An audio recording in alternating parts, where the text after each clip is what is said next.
उत्तर प्रदेश के गौतम बुद्ध नगर में जेवर विधानसभा सीट पर भड़ाना का बहाना और फसाना काफी चर्चा में है।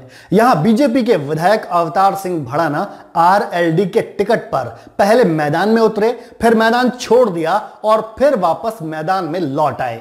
भड़ाना का चुनाव न लड़ने का बहाना और फिर लौट आने का फसाना लोगों को हकीकत में समझ नहीं आ रहा। समाजवादी पार्टी और राष्ट्रीय लोकदल के गठबंधन के उम्मीदवार अवतार सिंह भड़ाना के खिलाफ अब एक नोटिस जारी किया गया है। गौतम बुद्ध नगर जिला निर्वाचन अधिकारी ने नोटिस जारी करते हुए भड़ाना से 24 घंटे में जवाब मांगा है। वीडियो में आगे आपको बताऊंगा कि यह नोटिस क्यों जारी किया गया है, लेकिन पहले भड़ाना के बारे में कुछ और भी जान लेना जरूरी है।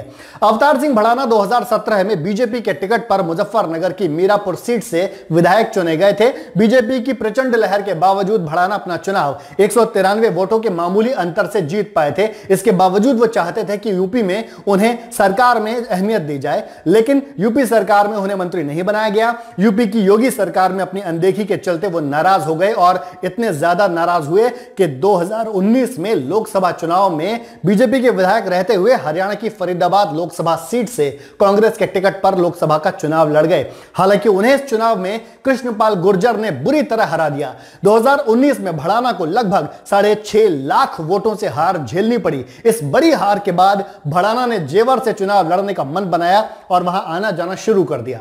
बीजेपी से बगावत करके भड़ाना वहां से टिकट मिलने का रास्ता पहले ही बंद कर चुके थे, इसलिए उन्होंने दूसरे दलों से संपर्क करना शुरू किया। चुनाव नजदीक आने पर आखिरकार 12 जनवरी 2022 को राष्ट्रीय लोक दल में शामिल हो गए और तुरंत समाजवादी पार्टी राष्ट्रीय लोकदल गठबंधन ने अवतार सिंह भड़ाना को जेवर से अपना प्रत्याशी बना दिया। इसके बाद भड़ाना ने नामांकन किया, चुनाव प्रचार शुरू किया। यहां तक सब ठीक था, लेकिन मामले में ट्विस्ट आया 20 जनवरी 2022 को, जब अवतार सिंह भड़ाना के वकील ने बताया कि भड़ाना चुनाव नहीं लड़ पाएंगे। मीडिया रिपोर्ट्स के मुताबिक अवतार सिंह भड़ाना के एडवोकेट रविकांत गुरुवार यानी 20 जनवरी को अचानक डीएम ऑफिस पहुंच गए और वहां पर रिटर्निंग ऑफिसर से भड़ाना के चुनाव न लड़ने की बात कही। भड़ाना के वकील ने मीडिया को भी बताया कि भड़ाना कोरोना पॉजिटिव पाए गए हैं और जनहित में यह फैसला लिया है कि वो चुनाव नहीं लड़ेंगे। लेकिन एक और ट्विस्ट आना बाकी था। रात होते होते भड़ाना ने ट्वीट करके ऐलान कर दिया कि वो फिर से चुनाव मैदान में आ गए हैं। भड़ाना ने लिखा कि उनकी आरटी-पीसीआर रिपोर्ट नेगेटिव आई है और वो चुनाव लड़ेंगे। यानी दोपहर से रात तक वो कोविड पॉजिटिव से कोविड नेगेटिव हो गए। अब इन 6 घंटों में क्या हुआ ये तो भड़ाना ही बता सकते हैं, लेकिन मीडिया में कई तरह के फसाने चल रहे हैं। कहीं डीलिंग की बात कही जा रही है तो कहीं कहा जा रहा है कि खुद भड़ाना को ही हार का डर सता रहा है। इसी बीच गौतम बुद्ध नगर में रिटर्निंग ऑफिसर ने अवतार सिंह भड़ाना के खिलाफ नोटिस जारी किया है। 24 घंटे के अंदर जवाब ना देने पर अवतार सिंह भड़ाना के खिलाफ कड़ी कार्रवाई की जाएगी।